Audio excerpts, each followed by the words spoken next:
pembelajaran kita terakhir sebelum UTS ya, belum ada jadwal, ini kan. Kemudian kemarin adalah salah satu unit organisasi ya di bawah HIMAK itu, kalau dulu namanya Kejar Kasih, sekarang lupa namanya dia. Itu chat saya minta soal-soal itu ya. Lalu saya jawab, soal sudah saya serahkan ke prodi ya, silakan kalau mau pinjam di sana itu ya, seperti itu ya. Oke, jadi ya sebagai persiapan ya tidak salah ya untuk latihan soal-soal yang lalu ya, tetapi kan seperti yang pernah saya sampaikan ya, jadi kalau Anda menguasai konsepnya itu ya kasusnya kan bisa Anda selesaikan ya. Termasuk kemarin saya tugaskan itu kan, coba kalau soal yang buat saya gitu ya tidak ada kuncinya, lalu bagaimana ya, karena kan ada perilaku yang menurut saya itu masih keliru dari mahasiswa-mahasiswa itu kan, orientasinya adalah bukan kepada proses tapi hasil. Ini yang bahaya. Nah, PBM itu kan proses, jadi kan ke prosesnya. Maka kalau dikuasai prosesnya, ya hasilnya pasti akan baik. Intinya kan begitu, ya. Oke, karena hari ini nanti saya juga ada kegiatan lain, sehingga saya tidak akan penuh menggunakan waktu seperti minggu yang lalu ya. Hanya ada 2 file yang ingin saya pakai gitu ya untuk menggenapi apa yang menjadi bahan gitu ya. Bahan untuk materi UTS ya. Jadi materi UTS-nya itu adalah chapter 10 dan chapter 11 ya. Oke, maka saya akan mengawali saja. Filenya ini sudah saya kirim ya. Ya, sudah saya kirim. Tinggal nanti Anda mencoba mempelajari ya. Saya coba ini saya tampilkan dengan bahasa kita ya, Jadi kalau sumber utamanya ini dari textbook kita itu, cost subsequent to acquisition. Itu maksudnya pengeluaran tambahan setelah perolehan. Ya, perolehan dari PPE itu tentunya ya. Nah, maka ini pengantarnya itu setelah menginstal dan mengkondisikan PPE, Property Plan and Equipment ya, siap dipakai dalam operasi perusahaan. Ingat, cost-nya itu kan adalah mulai dari membeli atau membawa sendiri itu, tapi cost-nya adalah sampai siap dipakai dalam operasi ya. Nah, sangat mungkin terjadi, bukan hanya maybe ya, dan sangat mungkin terjadi, ini kan sudah mendekati 100%, tapi belum 100%, jadi 99% ya. Ya. Tapi kalau hanya mungkin itu kan mungkin ya kadarnya 60% ya. Maka sangat mungkin terjadi. Perusahaan akan mengeluarkan biaya tambahan untuk perbaikan sampai perbaikan biasa sampai tambahan biaya yang signifikan. Maksudnya signifikan ini jumlahnya cukup besar gitu ya. Pengeluaran itu, lalu kan persoalannya nanti adalah terkait dengan pengeluaran tambahan ini. Maka saya tuliskan ya juga gitu ya, persoalan utamanya apa? Yaitu mengalokasikan pengeluaran tersebut kepada periode waktu yang tepat. Artinya akan diatur sebagai biaya expense ya pada saat terjadi, maksudnya ini pada saat pengeluaran dia, atau akan dikapitalisasi sebagai tambahan cost. Dikapitalisasi itu pengakuan biayanya itu ditunda sehingga nanti diperlakukan sebagai tambahan cost atau harga perolehan PPE. Nah, maka di dalam praktek itu ini tambahan dari saya ya, di textbook nggak ada ya. Ada istilah capital expenditure dan revenue expenditure. Ya, ini kan 2 istilah ini yang sering digunakan. Ya. Jadi kan ini persoalannya. Nanti akan kita sebut sebagai capital expenditure. Itu artinya yang dikapitalisasi atau revenue expenditure. Nah, revenue expenditure itu adalah nanti sebagai biaya atau expense. Nah, ini ya. Persoalannya itu. Ya. Nah, lalu untuk menentukan bagaimana pengeluaran tambahan akan dikapitalisasi, perusahaan mengikuti kriteria yang sama yang digunakan untuk menentukan harga perolehan permulaan dari PPE. Pengeluaran tambahan dapat diukur dan ini dimungkinkan bahwa perusahaan akan menemukan keuntungan ekonomi di masa yang akan datang. Keuntungan ekonomi di masa datang termasuk ini penambahan dalam usia atau manfaat atau kegunaan, jumlah produk yang diproduksi dan kualitas produk yang artinya ini dampaknya itu ada ya kan, terhadap PPE sebelumnya ya. Dan biasanya itu jumlahnya itu ya relatif besar ya. Biasanya seperti itu. Ini kalau nanti akan diperlakukan sebagai tambahan untuk cost ya, atau dikapitalisasi. Nah, tetapi nanti di dalam praktek mungkin masih debatable ya, sehingga kan disebutkan di sini ya. Jadi ada pengelompokan 4 jenis pengeluaran. Jadi ada penambahan, addition ya, lalu peningkatan dan penggantian. Nanti itu istilahnya adalah ini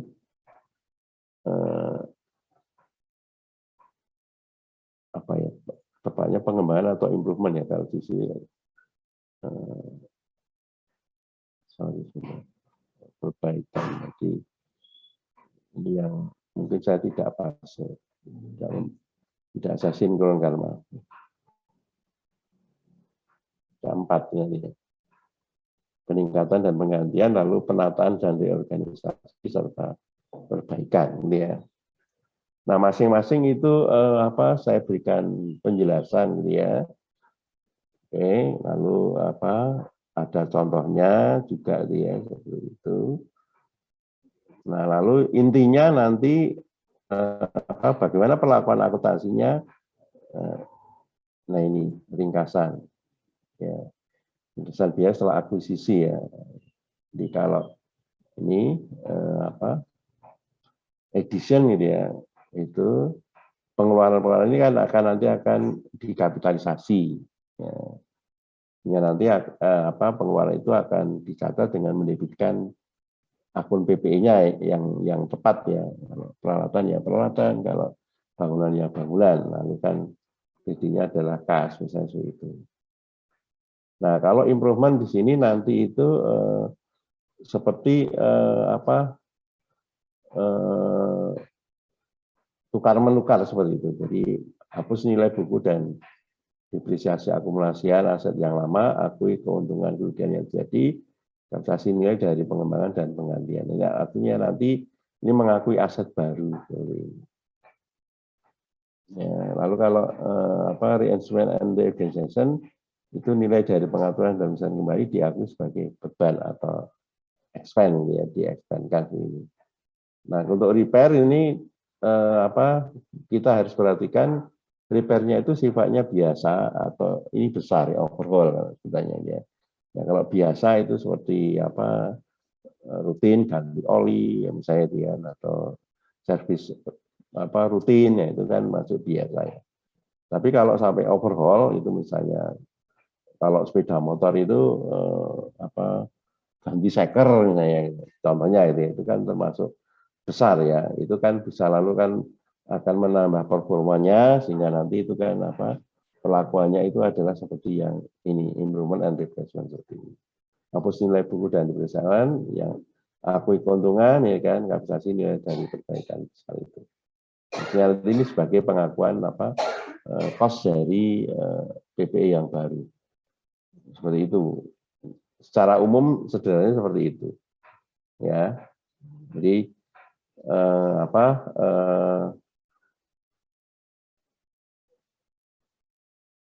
tujuannya ya mahasiswa atau akuntan sendiri itu kan nanti bisa memperlakukan pengeluaran ini ya, sehingga nanti kan ini akan sebagai revenue expenditure, pengeluaran untuk mendapatkan penghasilan atau ini capital expenditure seperti itu. Hanya itu intinya intinya.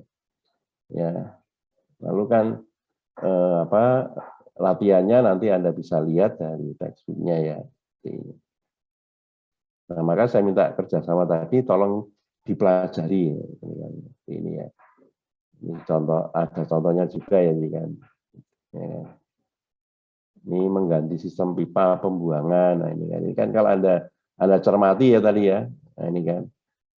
Nah, ini kan kalau Anda cermati ini kan seperti trade in ya, pertukaran toh ini.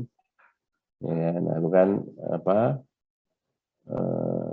Ini kan tukang pipa menyarankan perusahaan untuk mengganti pipa besi dengan pipa plastik. Pipa yang lama mempunyai nilai book value sebesar ini, 150.000 dikurang ini ya, kan book value kan, dan residual value-nya adalah ini. Harga pipa plastik yang tadi menggantikan 125.000. Jika perusahaan membayar ini, ya kan, untuk pipa baru setelah menukar tukar tambah ya, dengan pipa lama. Jadi pipa lama itu diserahkan, bayar sekian. Nah, ini kan kalau Anda kan, ini kan tukar menukar sudah menyerahkan uang nih ya, waktu itu ya.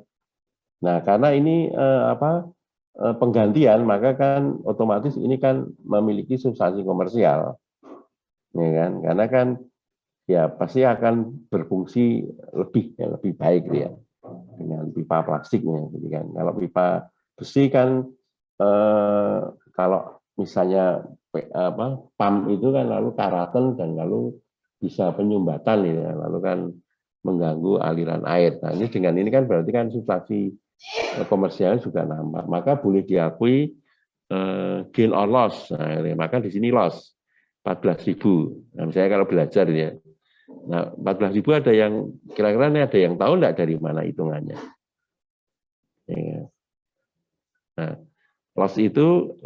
gain or loss itu kan ditentukan dengan menandingkan antara book value dengan nilai wajarnya toh. Nah, di sini nilai wajarnya itu kan harga pipa yang baru, pipa plastiknya itu 125. Ya kan? Perusahaan harus membayar 124.000, berarti yang pipa yang lama, pipa besi yang serahkan itu kan diakui nilai wajarnya berapa? Hanya 1.000 toh. Nah, 1.000 itu kan ini bukan kebetulan ya. Tapi kan ini karena jadi kan ini kan internal perusahaan dari insting enterprise ini ya. Ya kan. Nah, intinya kan dealnya dari sini ini. Harga pipa barunya sekian, nah perusahaan harus membayar sekian. Berarti kan tukar menukar ini kan nilai wajar yang diserahkan hanya selisihnya ini kan dengan ini. Nah, maka ini nilai wajarnya hanya 1.000. Nah, ini nilai bukunya ada 15.000, nilai wajarnya 1.000, berarti kan loss. Loss-nya 14.000. Ini kan intinya dari trade in kalau Anda masih ingat yang memiliki substansi komersial. Nah, lalu pengakuan ini tadi ya kapitalisasi dari aset yang baru itu adalah cost dari yang diterima. Ya, cost yang diterima itu kalau itu cost yang diterima adalah kas yang dibayarkan ditambah dengan ini toh 1.000 nilai wajarnya kan. Ya. Nah, maka tadi ketika prosesnya ya, ketika tadi pelakuan akuntansinya ketika ini adalah penggantian, replacement gitu ya. Nah, maka kan hapus gitu ya, aset ini dan ini. Jadi kalau menghapus ini kan, menghapus ini, pipa asetnya ini, salah satu peralatannya, kan dikreditkan. Sedangkan menghapus ini kan didebitkan.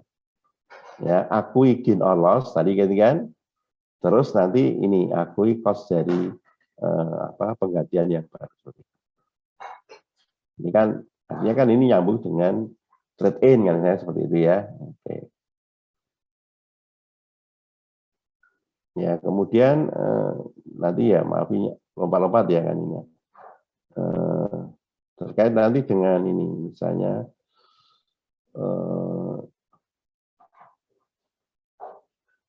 nah ini misalnya nih. Kadang peralatan-peralatan yang nilainya besar itu ya, itu kadang memiliki komponen-komponen yang nilainya juga juga besar itu ya. Ya, kalau ada pernah misalnya nanti fokus kerja itu ya, jadi kan kemungkinan bekerjanya itu bisa hanya ngurusi untuk PPE saja bisa loh, ya kan? Bisa ya. Ya kan? Nah ini contohnya ini misalnya perusahaan ini memiliki traktor. Nah, Anda bayangkan traktornya ini bukan anu ya, tapi traktornya itu adalah untuk misalnya perusahaan pemanufakturan itu pabrik gula, ya pabrik gula ya. Jadi traktornya tidak hanya kecil itu ya. Nah, maka kan masing-masing komponen itu kan nilainya besar itu ya. Jadi misalnya ban saja gitu. Ya, jadi Anda bisa bayangkan ban traktor yang tadi itu yang saya ilustrasikan itu ya, itu mungkin tingginya itu dari saya saja ya, itu tinggi bannya.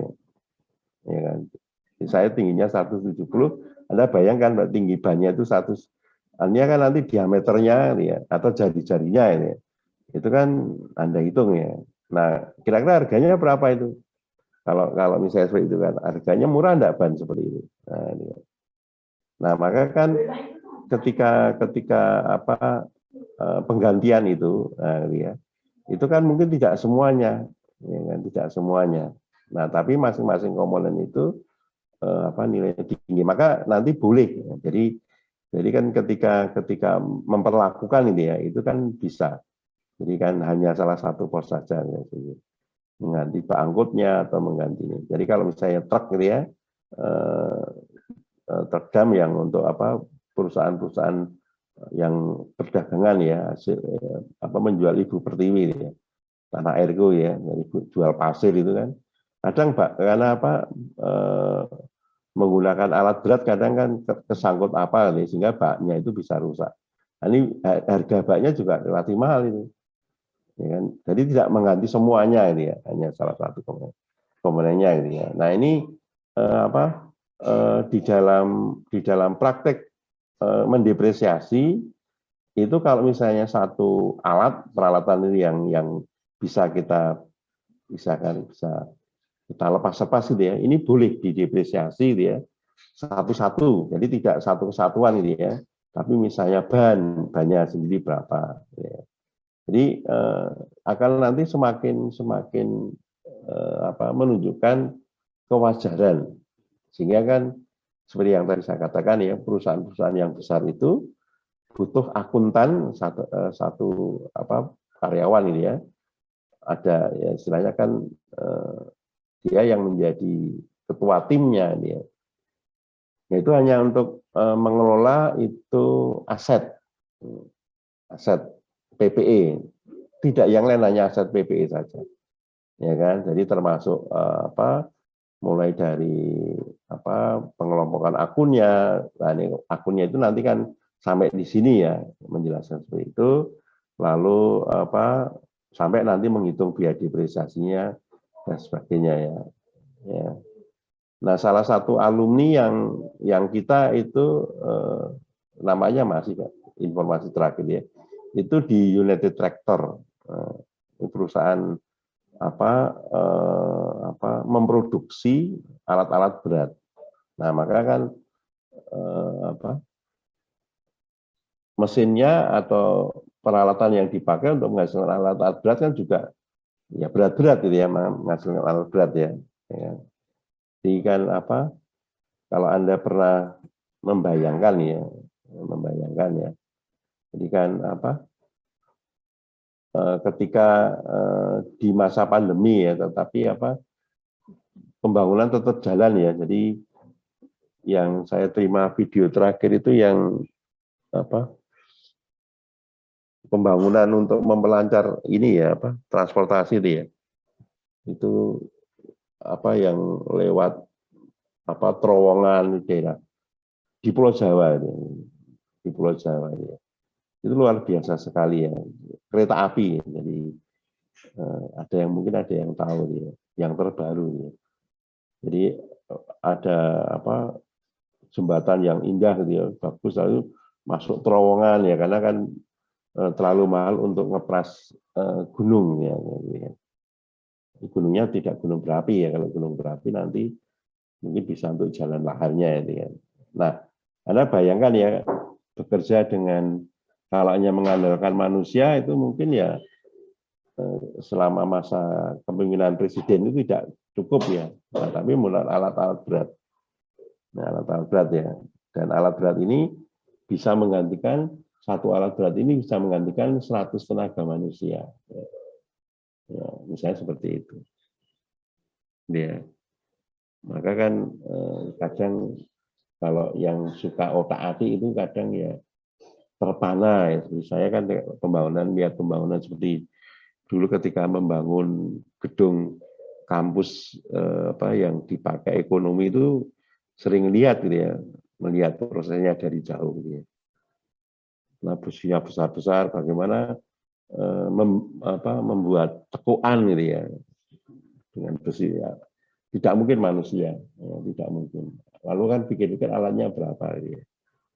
Ya, kan pernah saya juga ada kesempatan ke Kompas Gramedia dia waktu itu ya. Jadi mereka punya mesin offset itu di Palmerah dia waktu itu ya. Lalu saya tanya ini mesinnya harganya berapa? Jawabannya mencengangkan ya. Bapak kalau mengajar pakai kalkulator berapa digit? Nanti katanya. Nggak cukup Pak kalkulatornya kayak sekian digit nah gitu. Anda bisa bayangkan ya. Jadi alatnya itu begitu mahal. Nah kalau mahal itu kan tadi seperti saya sampaikan. Nah yang tadi boleh nanti ini seperti ini. Ya. Nah lalu kan kembali ke masalah depresiasi dan sebagainya ini ya. Ya. Oke. Nah nanti tolong ini kembali Anda pelajari ya. Lalu saya belum sempat mencari soal-soal latihannya nanti di buku wajibnya ya. Oke, itu yang pertama. Dengan hanya intinya tadi sebutannya adalah mau diakui sebagai revenue expenditure atau capital expenditure. Nah, lalu tadi panduannya itu yang halaman terakhir tadi ya, untuk tambahan itu nanti sebagai capital, dia replacement capital, dia, reparasi itu tadi biasa ya revenue expenditure, misalnya seperti itu. Intinya kan gitu ya. Ya, sehingga saya tidak panjang lebar di sana ya. Nah, lalu yang kedua ini yang tadi saya kirim ya. Saya mencoba menarasikan dengan gambar ya. Kelihatan ya. Ya. Jadi saya mencari-cari ini tidak menemukan gambar yang representatif ya. Nah, ini kalau saudara lihat gambar ini ya. Ini kan ini fokusnya ya, ini kan tadi kalau Anda kaitkan dengan materi sebelumnya ini ada alat-alat berat nih, namanya alat-alat berat ya. Jadi misalnya ini kendaraan angkutan ya. Anda lihat perhatikan bannya aja. Bannya ini kira-kira ban khusus atau ban biasa ini kira-kira ya. Ya. Nah, lalu kan bayangkan kalau misalnya ya Anda misalnya nonton televisi gitu ya. Itu kemudian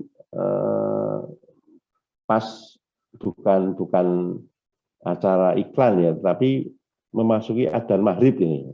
Nah, itu kan sering ditayangkan itu ada orang ya kan, sangat sederhana sekali gitu ya. Orang itu mencari penghasilan dari mengambil untuk bahan obat-obatan ya, termasuk kosmetik ya, belerang ya. Nah dia kan harus naik gunung lalu kan memecah gitu ya, lalu kan mengambil bongkahan-bongkahan lalu kan dia pikul ya, lalu kan meskipun dia kerja berat tapi kan hal baiknya gitu ya, itu adalah masih ingat pada sang pencipta ya kan. Ya. Nah, lalu Anda bisa bayangkan gitu ya, itu berapa penghasilannya. Ya kan?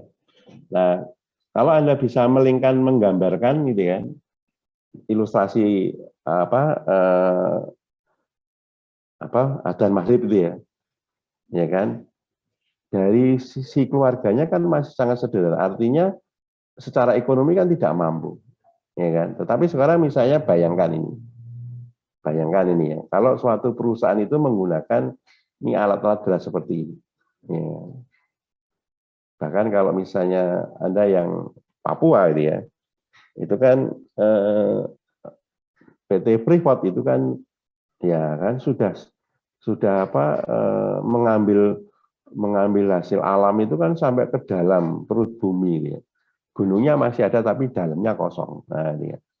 Bahaya nanti kan bisa kalau ambles gitu ya. Ya kan? Sementara apa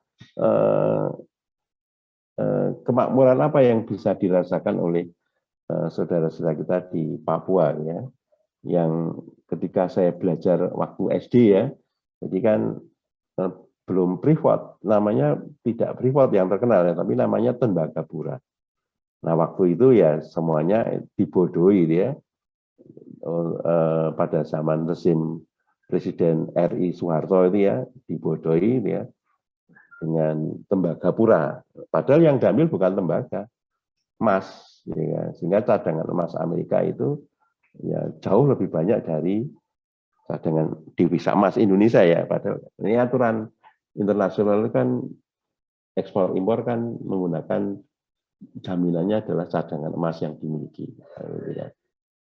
Nah sekarang kita kembali ke sini ya, ke gambar ini. Nah fokusnya ini sebenarnya bukan di alat beratnya ini ya, tapi fokusnya adalah di latar belakang dan kegiatan dari alat-alat berat yang menunjang nanti itu ini sumber ini. Ya. Nah di Indonesia ini merupakan tambang yang juga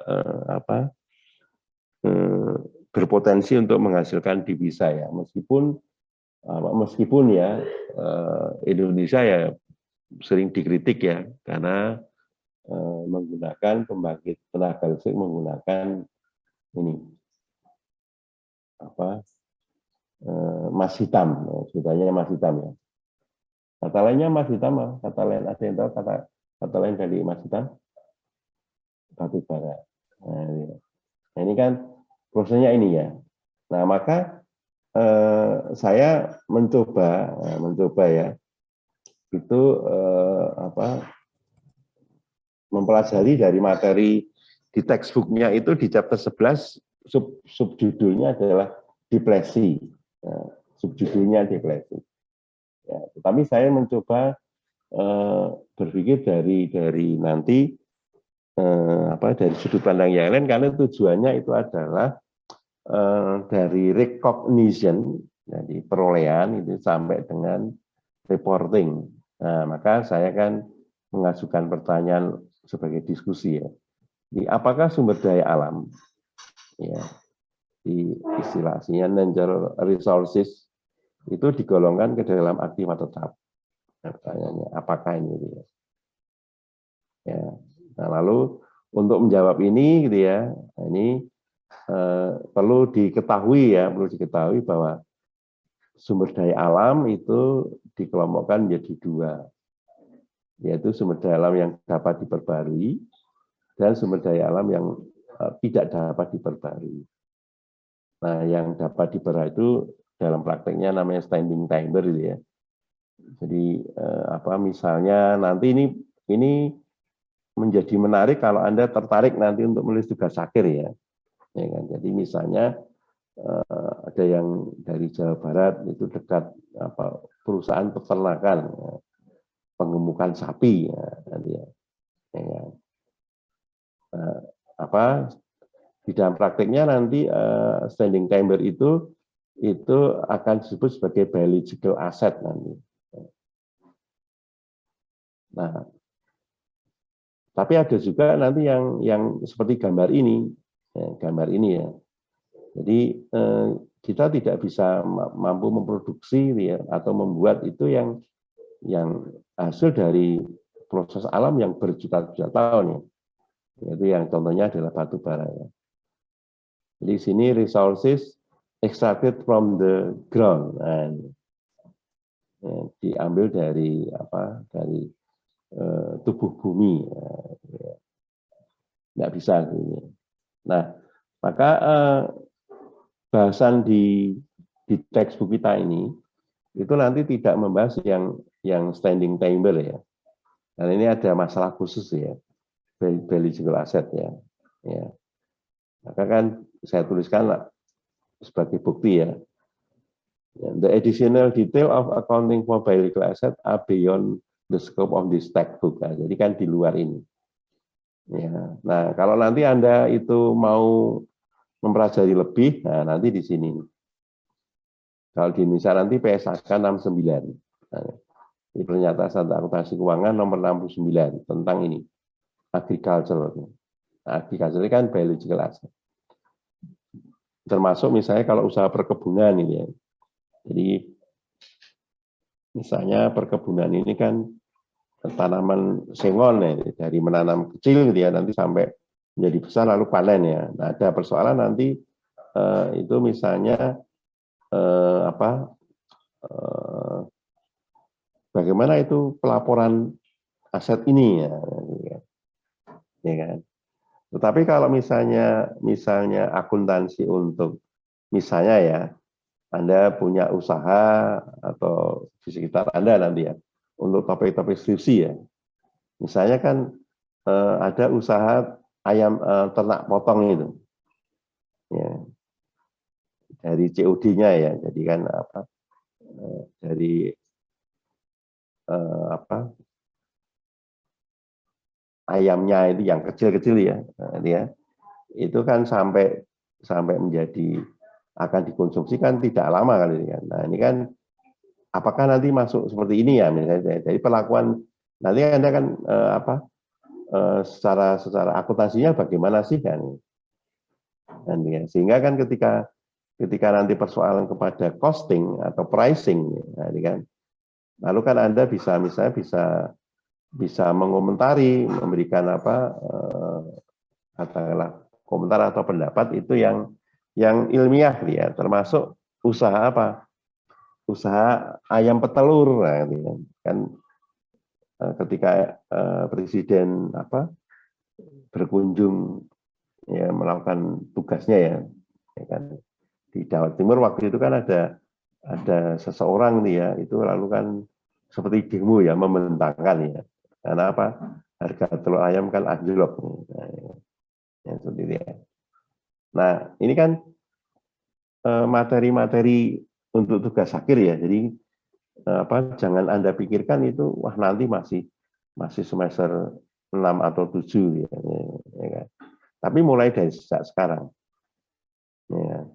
Nah ketika Anda mengangkat topik-topik yang sungguh-sungguh itu akan berguna ya, ini kan kemungkinan Anda akan diapresiasi itu akan besar ya dan ini kan sesuatu yang katakanlah juga menarik dan sebagainya ya lihat di sekitar lingkungan ya kan. Oke, nah silakan nanti ya jadi ini sumber bahan belajarnya gitu ya. Jadi yang kalau di Indonesia itu ya, jadi yang tidak dapat diperbarui itu di PSAK 64, kalau yang dapat diperbarui atau yang di sini biological asset ya, atau agriculture itu di PSAK 69. Nambahi saja ya. Oke, nah maka fokus kita di textbook itu adalah yang ini, yang wasting asset ya. Jadi maka sebutannya sumber alam sih adalah wasting asset ya, aktiva sumber alam, yaitu aktiva yang memiliki karakteristik habis digunakan melalui penambangan, ya, tidak dapat diganti kecuali kayu ya. Kalau kayu itu kan tadi kan perkebunan ya, kayu jati, kayu sengon atau kayu akasia dan sebagainya ya. Ada proses maka nanti kan ini larinya ke yang PSAK 69 ya. Nah, penggantian sumber daya alam berlangsung secara ilmiah. Jadi tidak bisa dibantu oleh manusia. Ya. Oke, nah maka atas pertanyaan tadi itu ya, itu dijelaskan sumber daya alam seperti tambang digolongkan dalam aset tetap, bukan sebagai persediaan. Nah, Ini kan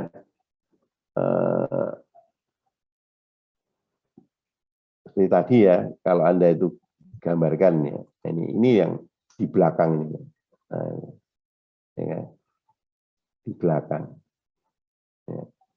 Ini sebagai aset tetap, tetapi itu tidak aset tetapnya, itu bukan PPE, bukan PPE gitu ya, tapi sebutannya adalah aktiva sumber alam atau natural resources. Ya. Nah, ini khusus akan menjadi persoalan untuk perusahaan ya, itu penambangan. Nah, dia. Nah, lalu kalau Anda sampai di sini ya, sampai di sini itu kalau Anda itu sudah belajar tentang perpajakan, ada isu yang juga bisa menarik diangkat sebagai tugas akhir gitu ya. Ya kan? Kalau di perpajakan nanti ini itu akan diperlakukan bukan sebagai aset tetap, tapi intangible atau harta tidak berwujud. Nah, ya kan, kalau Anda masih ingat ya, harta tidak berwujud di perpajakan. Jadi kalau di perpajakan itu kan aset itu kan sebutannya harta. Harta itu digolongkan itu menjadi harta bangunan dan harta non bangunan, ya kan? Ya. Nah, kemudian harta yang non bangunan itu sendiri kan lalu kan berwujud dan tidak berwujud. Ya. Kalau bangunan kan pasti ya. Ya. Nah, maka kan kalau untuk perpajakan itu kan pengelompokan hartanya itu kan ada kelompok 1, kelompok 2, kelompok 3, kelompok 4 gitu ya. Yang masa manfaatnya sudah ditentukan. Bedanya kalau dengan di akuntansi keuangan itu kan masa manfaatnya, umur ekornya kan tidak ditentukan dengan pasti ya, tapi kan taksiran. Ya. Lalu di perpajakan tidak mengenal nilai residu. Nah, ya. Ya. Kemudian untuk nanti materi setelah ini ya, yang tadi tidak berwujud gitu ya. Nah, tidak berwujud itu dibagi dua, sumber alam dan yang hak biasa ya. Nanti hak biasa itu yang kita di akuntansi keuangan adalah yang intangible itu ya. Nah, mereka ditentukan juga masa manfaatnya itu yang 4 tahun, 8 tahun, 16 tahun, dan 20 tahun. Nah, ya. Nah, sementara untuk yang hak yang sumber alam, nah itu sudah diatur sendiri. Itu ada ketentuan nanti tarifnya itu maksimum itu 20% per tahun. Nah, misalnya seperti itu. Kalau Anda masih ingat, ya, karena perpajakan sedang diambil sekarang atau sudah? Ya, akuntansi perpajakan. Baru diambil sekarang, Pak. Oke, sudah sampai di mana? Maksudnya sudah sampai di situ, sudah sampai di penyusutan belum? Pasal 10-11 kalau enggak gitu. Undang-undang PPH. Misalnya seperti itu, ya. Jadi kan secara Anda kan belajarnya itu misalnya kan tidak harus studi kasus ya, tapi kan membandingkan perlakuan, perlakuan akuntansi ya kan dan perpajakan untuk aset ini, ya. Membandingkan komparasi. Ya. Nah, lalu Anda jangan berpikir bahwa tugas akhir nanti harus tebal, enggak. 40 halaman saya sudah baik gitu. Tapi orisinil ya caranya itu ya. Ya membandingkan ya. Sekaligus nanti contohnya. Lalu pengaruhnya gitu kan dari sisi keuangan dan dari sisi perpajakan. Nah, itu. Ya. Oke, maka kalau dari sisi akuntansi keuangan nanti pelaporannya itu di bawah PPE ini ya. Di bawah PPE itu namanya adalah aktiva sumber alam atau natural resources ya. Ya. Nah, lalu dari hasil sumber alamnya itu, nanti itu akan dilaporkan sebagai persediaan inventory. Ya. Nah, kenapa ya? Nah, seperti halnya kriteria PPE itu kan digunakan dalam operasi, manfaatnya lebih dari 1 tahun, ya, tidak dimasukkan dijual dalam kondisi yang normal. Nah, ya. Sehingga nanti itu persoalannya itu kan, ya kan, seperti halnya PPE ketika untuk di sumber alam ini ya. Jadi bagaimana pengakuan ketika akuisisi atau perolehan. Nah, ya. Nah, kemudian yang kedua adalah nanti bagaimana pengakuan ketika, ya kan, ketika aset sumber alam ini itu diekstrak, artinya diambil hasil alamnya, ya kan. Nah, lalu yang terakhir adalah pelaporannya, ya. Maka nanti silakan ini dibaca ya kelanjutannya ya. Ya, jadi kalau secara akuntansi keuangan ini tadi itu yang pertanyaan saya ya tadi ya. Nah, ini kan nanti dijelaskan ya. Nah, natural resources mana? Nah, ini untuk sumber daya alam itu yang tidak dapat diperbarui. Ya, itu sebagai aset ini. Ya. Nah, sebenarnya yang dapat diperbarui pun itu tetap sebagai aset. Ya, karena ada fisiknya ini, ya. Ya, sehingga nanti kalau Anda itu mencoba melihat gambar ini, nah lalu kalau misalnya dari sisi akuntansi gitu ya, ya kan, kalau dari kacamata akuntansi misalnya Anda itu melihat gambar ini nanti akan muncul masalah tidak, ya kan? Nah ini muncul masalah ini terkait dengan akuntansi menyangkut peralatan PPE dan akuntansi menyangkut ini background-nya ini sumber alamnya ini, ya kan? Ya kan? Tetapi kalau Anda itu kan melihat dari hobi gitu ya, misalnya hobi, misalnya Anda punya hobi itu koleksi mainan ya, mainan misalnya mobil-mobilan. Nah ini kan sudah punya ini belum ya? Nah, ya. Misalnya seperti itu ya, ya kan? Nah, lalu kalau nanti misalnya Anda itu bekerja di perusahaan seperti ini ya, Anda bisa membayangkan nanti kira-kira persoalannya gitu kan. Ya kan? Jadi sebagai latar belakang nanti ketika misalnya ya, misalnya kan biasanya ini pertanyaan ketika mengapa Anda itu tertarik gabung dengan perusahaan kami. Nah, jadi kalau Anda itu perusahaan pertambangan begini ya, jelas kan ini mereka kan membutuhkan akuntan, toh ini, ya kan? Nanti terkait dengan ini costingnya ini loh. Jadi kalau misalnya nanti ini mau dijual, ya kan Anda bisa menghitung costingnya, lalu pricingnya. Nah, pricingnya itu kan nanti di AM ini ya, itu kan yang paling umum itu adalah dengan metode cost plus pricing. Cost-nya ini berapa? Nah, ini kan. Nah, lalu kan termasuk nanti memperhitungkan ini termasuk biaya-biaya yang untuk ini mendepresiasi alat-alat beratnya ini. Ya kan? Jadi satu dia pertanyaan yang umum itu ketika mengapa Anda itu tertarik bergabung dengan perusahaan kami. Nah, Anda harus mengenali betul siapa mereka itu. Ini kan seperti kan misalnya kalau di Indonesia itu kan PT Antam, Aneka Tambang, PT Adaro, perusahaan besar itu kalau bisa masuk ke sana kan ya gajinya itu kan 10 kali dari gaji seorang dosen, ya kan? Ya di sana misalnya seperti itu. Ya kan? Nah, lalu jangan melihat prospeknya ya, tetapi lihatlah dari kacamata akuntansi. Ya. Lalu kan Anda kan lalu bisa memberikan kontribusinya gitu ya. Ya. Ini strategi nanti untuk Anda mencari pekerjaan, termasuk ketika wawancara itu dengan daring ya, seperti itu ya. Ya kan.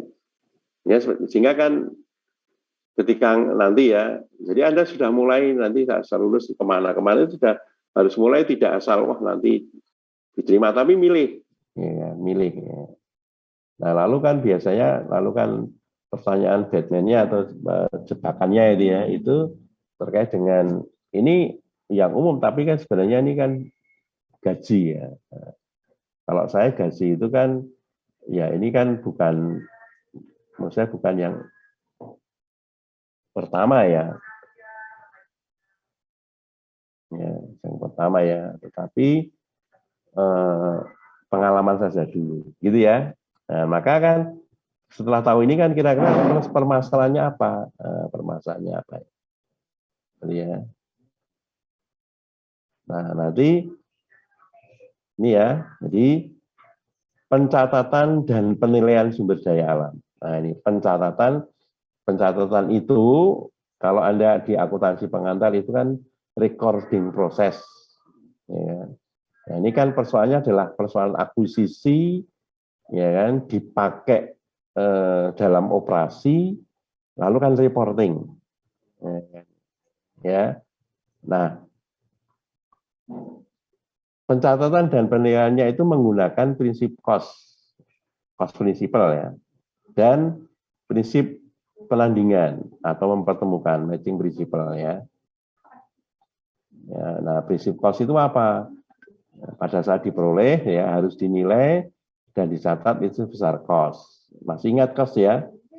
All expenditure gitu ya. Lalu dengan prinsip mempertemukan matching nih ya, cost harga pokok sumber alam nanti harus didepresi. Nah, ini muncul istilah didepresi. Depresi, maka subjudulnya depresi. Nah, hakikatnya depresi itu sama dengan depresiasi. Cost allocation. Ya. Kalau depresiasi itu istilah untuk alokasi harga perolehan dari PPE. Nah, kalau depresi itu istilah untuk alokasi harga perolehan dari sumber alam. Nanti ketemu setelah ini ya, itu materi ketemu lagi amortisasi. Nah, itu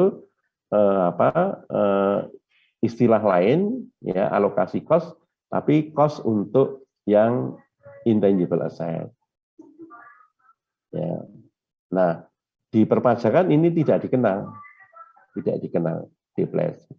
Di perpajakan itu kenalnya hanya depresiasi atau penjutaan dan amortisasi. Nah, ini kan tadi kan tambahan ketika menganalisis ya.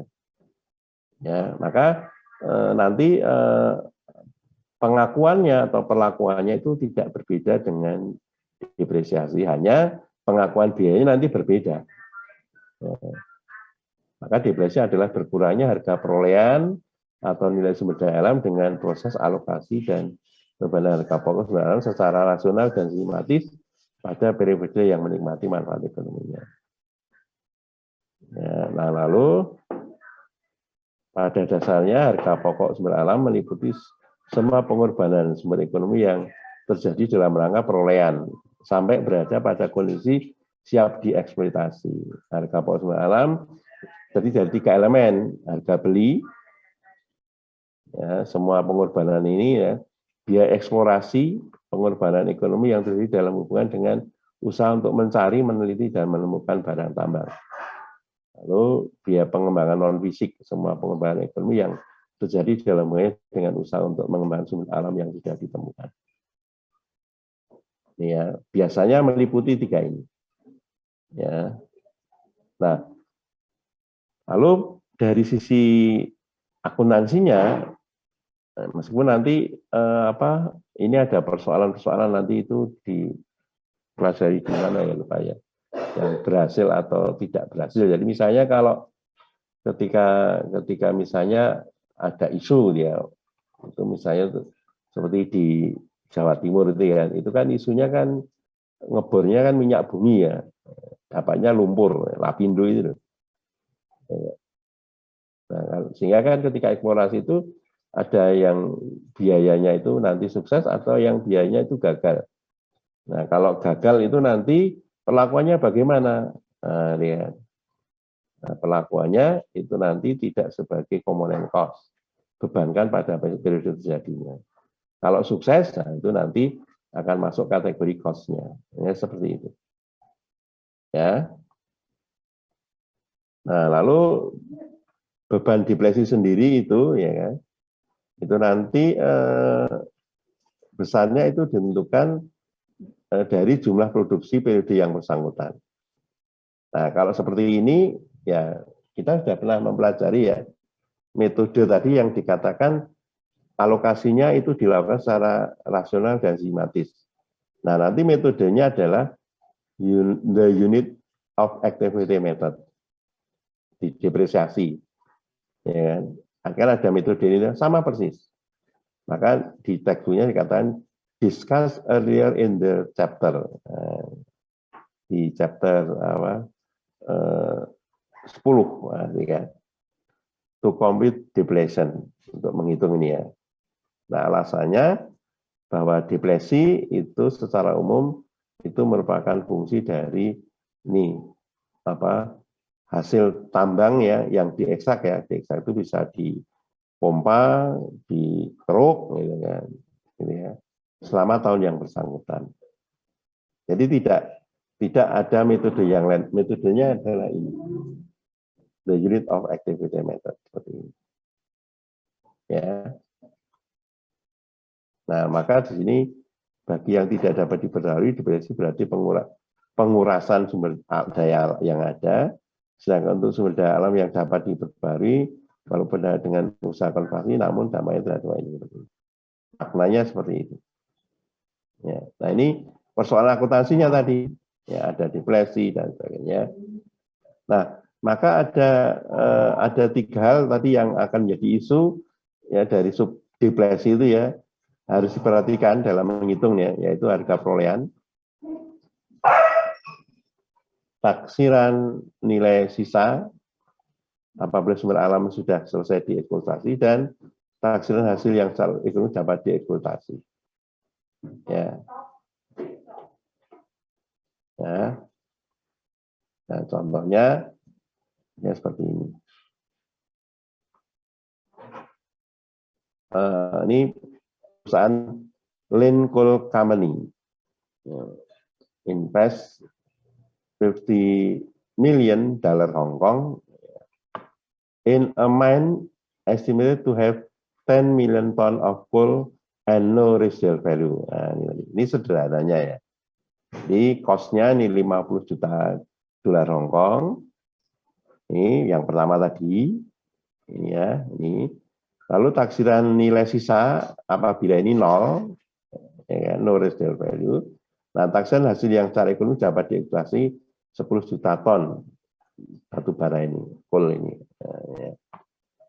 Nah, maka menghitungnya saya kira bukan hal yang baru, mudah ya. Jadi untuk menghitung depresinya itu kan total cost slash residual value ya. Nah, ya. Lalu divided by total estimated unit available tadi. Jadi 50 juta, karena ini 0 dibagi 10 juta. Seperti ini. Ya. Kemudian ini ya. Saya penegasan aja ya. Under unit activity method, companies define the total cost of natural resources minus residual value by the number of unit estimated. The result is a depletion cost per unit. Ya. Nah, maka pada tahun pertama usahanya kalau perusahaan ini menambang sebanyak 250.000 ton, nah, ya, maka beban depresinya nanti yang akan ditetapkan adalah ya 1.250.000, 1.250.000 dolar Hong Kong ya. Dimulai dari ini yang diekstrak dikalikan tarifnya tadi. Ya, jadi the compute depletion, the cost per unit is then multiplied ya by the number of the unit extracted. Mengalihkan. Nah, jurnalnya, nah Anda perhatikan di sini jurnalnya itu tidak eksplisit keluar yang namanya depletion explain. Depletion explain ya, tidak ada ya. Jadi tidak mengenal ya. Itu seperti biaya depresiasi ya. Ya, tetapi pengakuannya itu nanti terselubung ya. Nah, maka ketika baru berhasil ditambang saja, nah, Ini pelaporannya sebagai inventory. Ya. Nah, sementara nanti pelaporan untuk naturalisasi itu adalah, nah, aset sumber daya alamnya tadi ya, itu dikurangi dengan nih depresi akumulasiannya. Nah, lalu di sisi yang lain itu nanti akan melaporkan aset yang lain berupa inventory. Ya, maka sini land debit inventory for total terusnya itu ya, keterangannya seperti itu, biasanya gitu. Ya. Nah, tetapi di dalam praktek itu ada juga yang ini ya, yang model melaporkannya itu net. Jadi tidak menggunakan akun accumulated depletion, sehingga nanti ketika tadi menambang ini bukan akun accumulated depletion-nya yang dicatat, tetapi nanti langsung ke aset sumber alamnya. Tapi cara ini itu tidak lazim ya, tidak umum ya. Yang umum adalah ini. Ya, karena nanti akan lebih informatif ya seperti ini. Ya. Nah, maka saya ambilkan contoh saya dari E1122 ini ya. Karena yang pertama ini kan ada masalah ini, ya kan. Jadi terkait dengan cost-nya ini ya. Jadi ada perusahaan Hendrik Mining purchase land on the 1st of February 2019 at a cost 1.250.000 euro. Jadi membeli sebidang tanah dengan harga ini. Nah, tanah tersebut it estimated that a total of 60,000 tons of mineral was available for mining. Jadi ada sumber alam nanti dari tanah itu yang diperkirakan itu ada 60.000 ton ya, sumber alam yang bisa nanti ditambang mining ya, gitu ya. Nah, after it has removed all the mineral resources, jadi setelah nanti itu diambil, diekstrak, ditambang nih ya, the company will be required to restore the property to the previous state because of strict environmental protection law. Jadi perusahaan penambangan ini itu harus melakukan konservasi, memperbaiki tanahnya tadi itu yang sudah diambil ya. Karena ada undang-undang seperti itu. Nah, it estimated the fair value of the restoration obligation ini. Jadi kira-kira nanti membutuhkan waktu biaya sekitar 90.000 euro. Ya. Nah, perusahaan believe it will be able to sell the property afterward. Nah, setelah tadi tanahnya diambil gitu ya, tambangnya kemudian diperbaiki, dikonservasi ya. Nah, lalu ini tanahnya itu nanti kira-kira dijual itu harganya 115. Nah, 115.000 itu nanti kita perlakukan itu sebagai apa? Sebagai residual value. Ya. Nah, lalu selama proses tadi ya, perusahaan itu ada pengembangan, biaya pengembangan developmental ya, 200.000 sebelum it was able to any mining. Jadi sebelum tadi ditambang itu kan ada tambahan-tambahan ini ya, misalnya pengerukan di atasnya dia kan butuh biaya toh 200.000 ya. Nah, tahun 2019 ini perusahaan itu berhasil itu menambang itu sejumlah 30.000 ton. Nah, perusahaan itu menjual 24.000 ton. Nah, instruksinya ya, complete the following information for 2019. Per unit mineral cost, total material cost of December in inventory, total material cost in cost of goods sold at December 2019. Nah, ini ya. Jadi nanti di sini itu secara implisit itu biaya depresinya, ya kan? Sementara di sini itu ada nanti yang belum terjual itu nanti akan diperlakukan sebagai inventory. Nah, ketika tadi itu menghitung depresi, ini ya, itu kan cost-nya. Nah, di sini itu cost-nya itu tidak hanya ini ya, tapi dasar untuk depresinya itu adalah ini harga beli tanahnya ditambah ini ya untuk konservasi ya. Kemudian nah ini sorry ya, ini yang salah ini atau ini ya, ini kan kalau yang salah kelihatannya ini sorry ini 100.000 ya. Maaf ini saya ganti ya 100.000 ya. Nah, nanti saya kalau yang saya ganti ini saya harus ngitungnya ini kan nanti nggak pas ya, nggak pas ya. Saya ganti ini aja ya.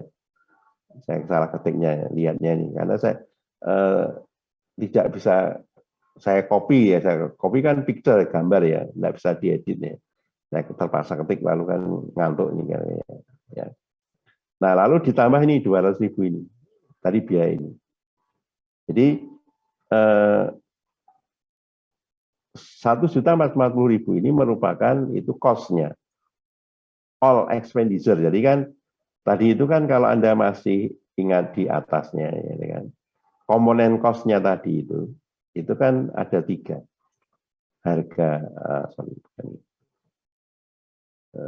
ini harga beli, biaya eksplorasi, biaya pengembangan. Nah, ya. Seperti ini. Ya. Oke.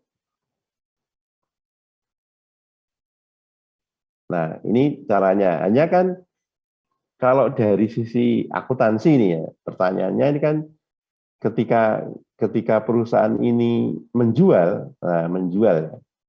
Ini kira-kira jurnalnya bagaimana ya? Nah, ini yang apa? Ini mungkin Anda pikirkan ya. Nah, ini PR, nah, satu PR ya. Ya, PR-nya itu ya. Ini jurnal untuk mencatat penjualan. Penjualan sebanyak ini ya. Ini 24.000 ton ini.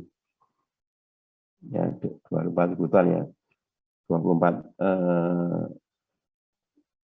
ton ya. Nah, ini dengan harga dengan harga ini misalnya ya nanti biar agak ini masuk akal ya. Baru terpikirkan kan mencari-cari kan nggak ada nih ya. Jadi kan ini akuntansinya nanti ini kan. Ini cost-nya itu adalah 24 ini. Jadi misalnya nanti ya, nah, misalnya ini harganya misalnya ini adalah 40 nanti euro ya, ini per ton ya, gitu. Karena kan ini kan per tonnya itu kan cost-nya kan nanti adalah kan ini 24 ya, ini ajarnya nih. Ini euro atau dolar ini. Ngantuk saya. Waktu ini saya jawabannya ini dolar ya, karena kan harus insert ya, malas ini. Jadi saya kalau seperti ini misalnya nih saya harus insert simbol itu ya. Nah, ini kan. Kalau dolar kan sudah muncul ya. Sudah muncul di di keyboardnya itu ya. Nah, ini kan saya harus insert gini lah. Kadang malas ya. Nah, misalnya seperti ini. Nah, ini ya. Nah, ini kan PR-nya ini. Nah, PR-nya itu belajar ini ya. Itu karena Anda kan syaratnya mata kuliah ini itu kan akuntansi pengantar. Nah, ini kan berarti kan dasar pengetahuannya itu adalah sebagai akuntansi akuntansi untuk perusahaan perdagangan. Nah, ya ini kan. Nah, maka ketika Anda belajar akuntansi perdagangan itu ya kan menyangkut ciri-ciri perusahaan perdagangan itu adalah kan inventory itu. Nah, maka pelakuan akuntansi untuk inventory itu ada berapa metode atau ada berapa pendekatan? Saya masih ingat nggak? 2, Pak. Perpetual sama perpetual dan periodik. Nah, itu ya. Perpetual dan periodik ya. Nah, sekarang kembali ke sini. Ya. Nah, Kalau seperti ini, itu nanti pasti yang mana? Pasti yang mana ini? Pasti yang periodik atau pasti yang perpetual?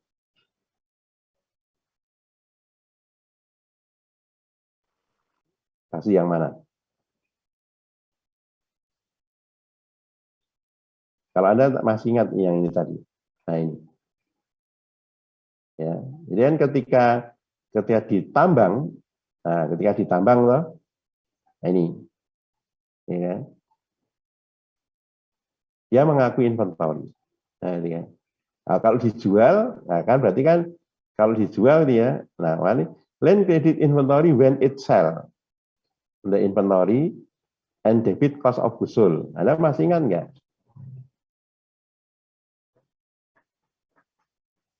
Yang itu.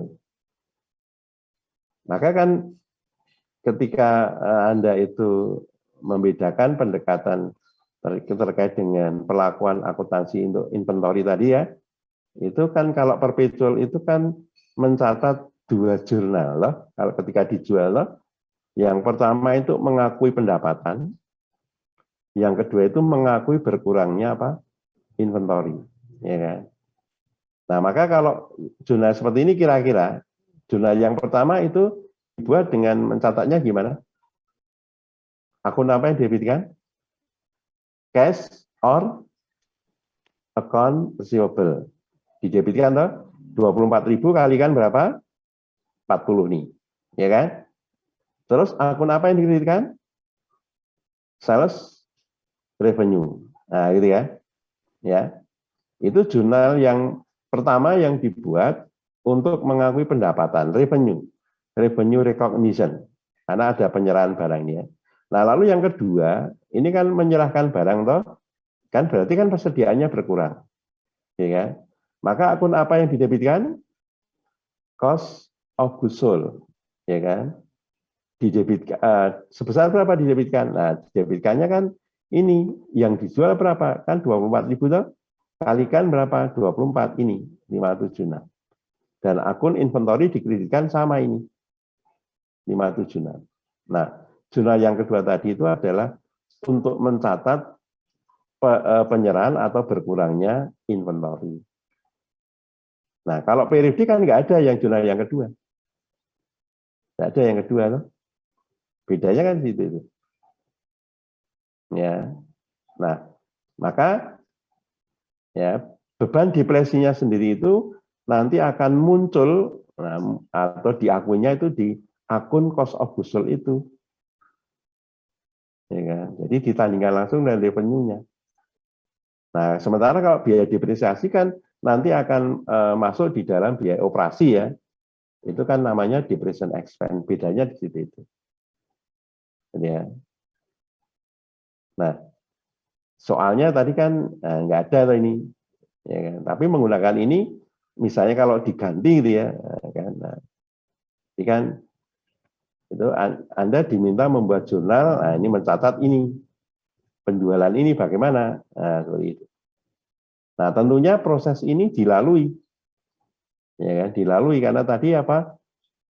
Dengan perlakuan bahwa sumber alam yang tadi itu ditambang dia belum dijual itu perlakuannya sebagai inventory, maka kita harus ya melakukan pencatatan inventory itu adalah up to date. Nah, yang itu menggunakan pendekatan yang perpetual. Nah, seperti itu. Ya. Nah, di textbook kan soalnya nggak ada. Ya kan? Nah, nanti Anda bisa mengerjakan latihannya kalau tidak salah E1121, E1123, tidak salah hanya 3 itu kalau tidak salah. Ya kan? Coba saya lihatnya ya. Enggak ya. Nah, ini benar ya. Jadi kalau Anda cermati ya, ini 24 itu sudah revaluasi ya. 23 masih depresi lah. 22 tadi yang sudah kita lihat ini lah. Lalu yang 21 nah, lihatlah seperti itu nanti. Oke. Jadi ya, kira-kira dari saya itu tambahannya berarti semua materi tentang tentang bahan untuk UTS itu sudah saya sampaikan, ya. Nah, saya mengingatkan orientasinya belajar ya. Jadi di kelasnya Bu Reni itu ya, itu sudah disarankan ya soal-soal latihannya ya pelajari itu dari soal-soal yang tadi dari sini, ya dari sini, ya kan? Kan sudah banyak latihan ini, ya. Ya hanya kan ketika saya itu berproses dengan Anda, pengalaman pertama itu ya tidak katakanlah itu memenuhi harapan saya. Jadi kan ketika tugas kelompok yang pertama waktu itu kan saudara saya minta mengerjakan 10-1, 10-2, 10-3 waktu itu toh. Ya kan? Nah, dalam prosesnya yang tidak Anda sadari itu, nah orientasinya itu adalah ke hasil. Ya, ke hasil ya. Ya.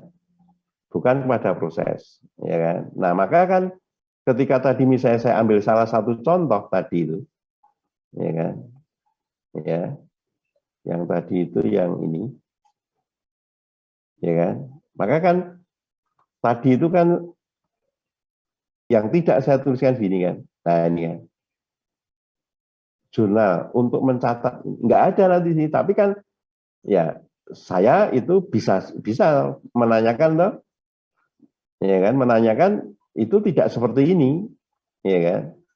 Tapi yang saya tanyakan itu adalah permintaan saya adalah jurnal untuk mencatat penjualan ini.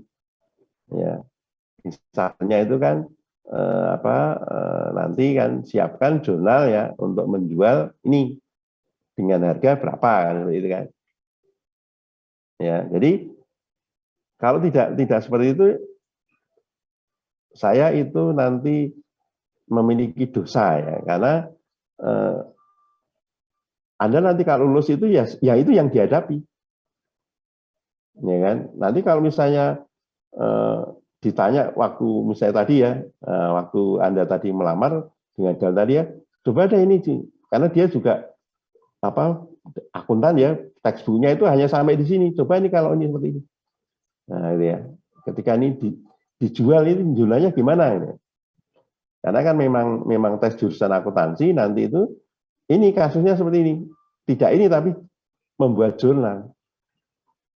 Ya kan? Jadi ketika tes jurusan akuntansi itu ya, itu Anda waktunya terbatas, ya, tapi kasusnya itu kan tidak terbatas. Jadi maksud saya itu Anda diberi waktu hanya 60 menit gitu ya, tapi soalnya itu 100 transaksi. Anda bisa bayangkan. Ya, nah, Anda tidak perlu cemas, tidak perlu khawatir ya, tidak mungkin akan selesai. Tetapi mereka sudah punya indikator ya kan? Itu berapa kira-kira jumlah yang bisa dibuat.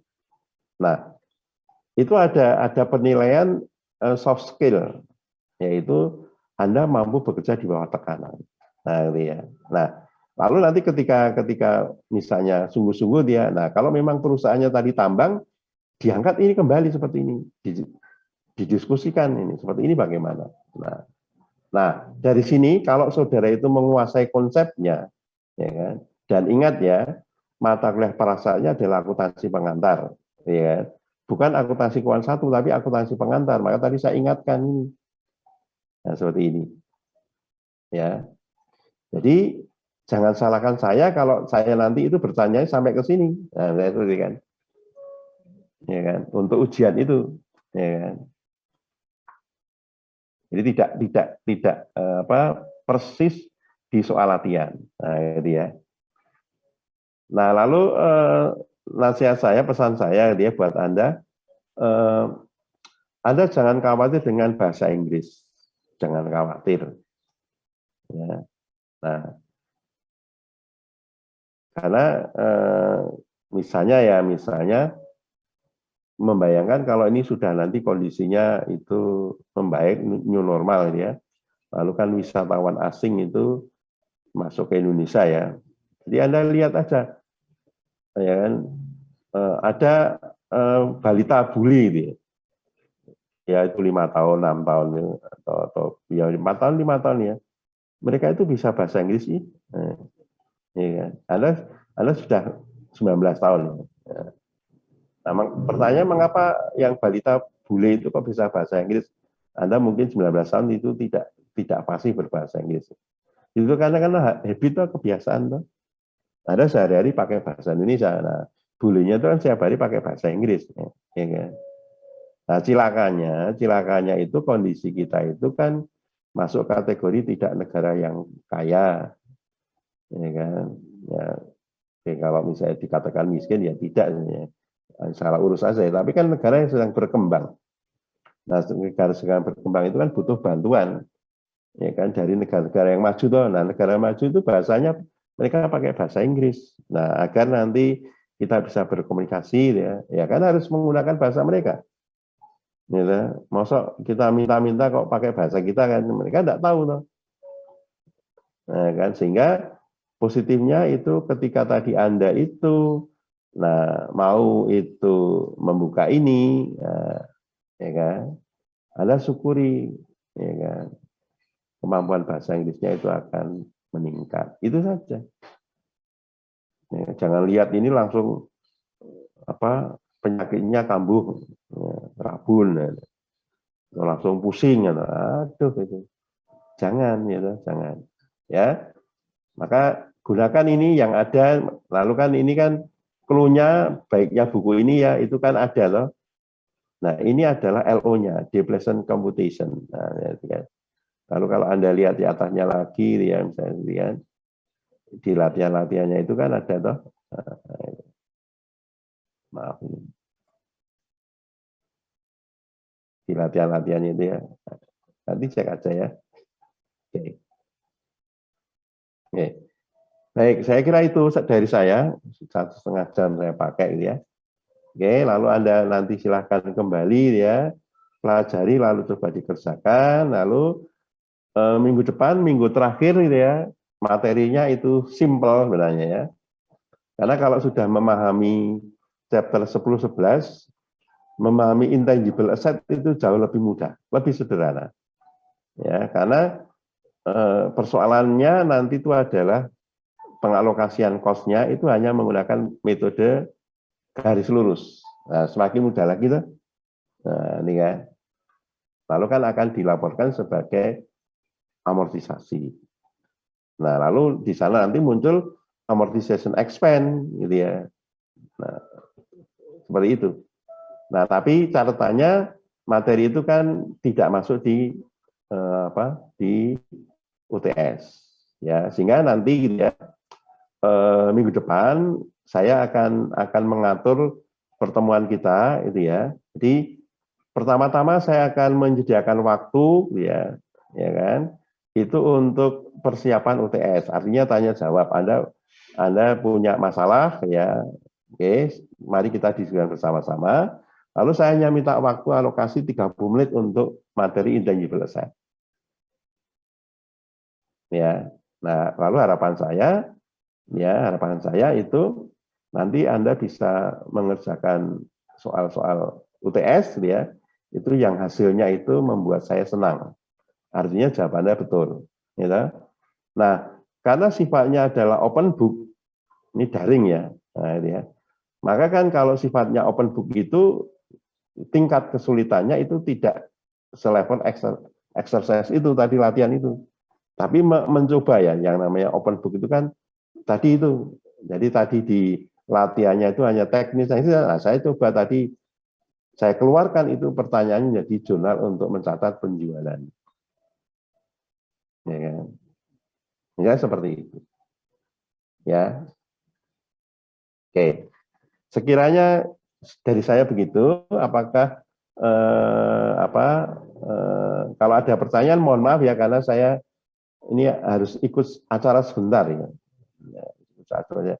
Jam 8:30 ini sudah mulai dibuka ya. Ya.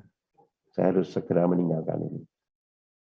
Saya kira begitu dari saya. Sekali lagi mohon maaf ya atas pendampingan saya. Jadi mungkin kalau tadi dari Willem itu doanya sangat-sangat bagus ya. Kalau tidak memenuhi harapan ya mohon maaf, ya kan. Tetapi Anda harus selalu positive thinking ya. Ya, jadi saya sudah menendang bola, tinggal bolanya itu nanti Anda akan mainkan atau Anda akan ambil simpan terus tinggal tidur, nah itu lalu kan urusan Anda. Tapi kalau Anda mainkan, ya kan, Anda setidaknya harus ya menyelesaikan sampai kira-kira nanti jam 10 kurang 4 itu tadi mencoba mempelajari gitu ya, kemudian mencoba mengerjakan latihan gitu ya, jangan hanya mencari jawabannya tapi mencoba ya. Nah, di pertemuan berikutnya Anda akan bisa mendiskusikannya. Kalau seperti ini jawabannya apakah betul atau tidak. Ya kan? Ya, harapan saya tidak mengulangi lagi ya, karena kemarin itu kan oke kok saya ragu-ragu gitu ya. Maka saya memberikan koreksinya, ya kan? Sehingga kan jawaban dari tugas yang lalu kan saya share gitu ya, seperti itu ya. Jadi tidak saya simpan, dia tidak lalu apa, kan ya harus di-share gitu ya, dibagikan seperti itu. Nah, semuanya ini gitu ya harapan saya ya kan dengan model daring gitu ya, lalu sungguh-sungguh nanti kemampuan Anda itu juga itu mewakili dan nanti berguna bagi masa depan Anda seperti itu. Ya. Oke. Sekali lagi saya mohon maaf karena saya harus segera masuk ke ruang Zoom yang lain ya. Karena ada acara maka saya akan tutup ya kan. Oke, tidak ada tugas individu maupun ini ya kan. Karena kalau hanya orientasinya pengumpulan tugas tidak ada gunanya ya. Oke. Lalu nanti mungkin model kalau nanti hasil UTS-nya ya itu kurang bagus ya ternyata ya, berarti kan dari saya itu kan mungkin pressing-nya itu kurang, sehingga nanti mungkin ya kan berbeda ya, jadi tugas-tugas individu itu mungkin akan lebih banyak ya kan? Karena pengalaman UTS ini seperti itu. Tapi kalau sekiranya nanti UTS hasilnya bagus ya mungkin saya akan pertahankan ya dan diperbaiki pendampingan saya selama perkuliahan di tahap yang kedua seperti itu.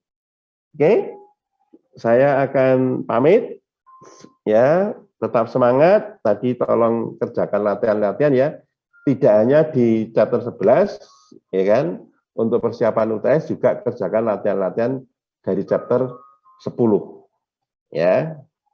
Oke. Kalau Anda ada waktu sampai ke yang kodenya P, nah itu luar biasa.